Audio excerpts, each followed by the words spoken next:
চলচ্চিত্রে ৩,০০০-এরও বেশি গান গেয়েছেন কণ্ঠশিল্পী কনক চাপা। কিন্তু রাজনৈতিক ভিন্ন মতের কারণে সাবেক আওয়ামী লীগ সরকার তাকে রেখেছিল কালো তালিকায়। বাংলাদেশ টেলিভিশন, বেতার ও শিল্পকলা একাডেমিতেও তাকে গান গাইতে দেয়া হয়নি। দীর্ঘ ৭ বছর কালো তালিকায় ছিলেন তিনি। পরে গণ আন্দোলনের মুখে আওয়ামী লীগ সরকারের পতন হলে স্বস্তির নিঃশ্বাস ফেলেন কনক চাপা। বিস্তারিত জানাচ্ছেন শিবলি আহমেদ। গণ আন্দোলনের মুখে দেশ থেকে পালানো সাবেক প্রধানমন্ত্রী শেখ হাসিনার দল আওয়ামী লীগ ক্ষমতায় থাকাকালীন দেশের অনেক গুণী শিল্পীকে বাংলাদেশ টেলিভিশন, বেতার, শিল্পকলা একাডেমি সহ রাষ্ট্রীয় অনুষ্ঠানগুলোতে কালো তালিকায় রেখেছিল। আর নয় সৌন্দর্য নিয়ে চিন্তা, এবার নিজেকে সুন্দর করে তুলুন স্টাইল ম্যানিয়াক্সের সাথে। বছরের পর বছর ধরে বঞ্চিত হয়েছেন ভিন্ন মতের শিল্পীরা। সেই তালিকায় ছিলেন কণ্ঠশিল্পী কনক চাপা।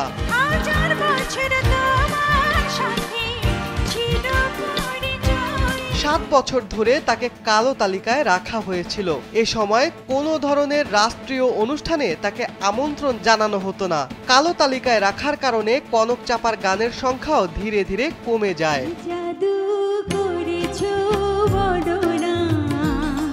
৫ আগস্ট ছাত্র জনতার আন্দোলনে পতন হয় আওয়ামী লীগ সরকারের। এই আন্দোলনের শুরু থেকেই কনক চাপা ছিলেন শিক্ষার্থীদের পক্ষে।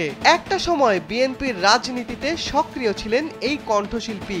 গণমাধ্যমকে কনক চাপা বলেন, গত ৭ বছর বিভিন্নভাবে নিগৃহীত হয়েছি, তবে আমি হাসি মুখে সব সহ্য করেছি, নিজেকে ভালো রাখার চেষ্টা করেছি সব সময়। তিনি আরো বলেন, ৭ বছর আমাকে যেভাবে বোবা করে রাখা হয়েছে তা বর্ণনাতীত। এমনকি সামাজিক যোগাযোগ মাধ্যমেও কিছু লিখতে পারতাম না, আমি গানও গাইতে পারিনি।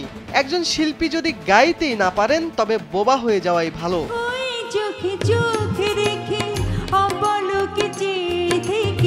কনক চাপার গায়কী ক্যারিয়ার ৩ দশকেরও বেশি দীর্ঘ। চলচ্চিত্রে তার গানের সংখ্যা ৩,০০০ ছাড়িয়েছে।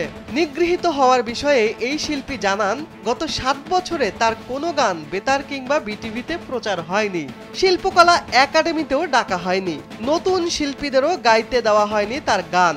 সরকারি অনুষ্ঠানে ব্ল্যাক লিস্টেডই ছিলেন কনক চাপা। তিনি বলেন, সবার এমন অবস্থা হয়েছিল গত সরকারের আমলে যে কেউ কথা বলার সাহসই পায়নি।